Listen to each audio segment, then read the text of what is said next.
మనం సంపదల్ని పోగొట్టుకున్నాం, సాంప్రదాయాలని పోగొట్టుకున్నాం, సంస్కృతిని పోగొట్టుకున్నాం, మన జీవన విధానాన్నే పోగొట్టుకున్నాం. మనము మన జీవన విధానమే విదేశీ విధానంలాగా బ్రతికేస్తూ ఉన్నాం. ఇప్పుడు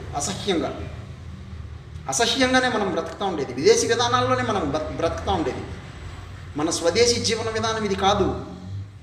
ఎంతో పరమాద్భుతంగా ఉంటుంది. భగవంతుడు మనకు సమర్పించినటువంటి భారతీయత, భారతీయ సంస్కృతి, భారతీయ జీవన విధానం అని మాటలు చెప్పుకునేలాగా అయిపోయింది. అంతేగాని ఎవడు ఒకడు కూడా మన సంస్కృతి విధానంగా జీవిస్తా లేడు భారతదేశంలో.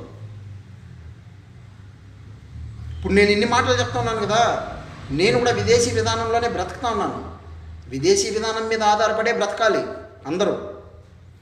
మన సంపదలు పోగొట్టుకోవాలి, బానిసత్వంలో బ్రతుకుతా ఉన్నాం. ఇప్పుడు భారతదేశంలో అందరం బానిసత్వంలోనే బ్రతుకుతా ఉన్నాం. స్వేచ్ఛ లేదు భారతదేశంలో. స్వేచ్ఛా స్వాతంత్రపు హక్కుని రాజ్యాంగం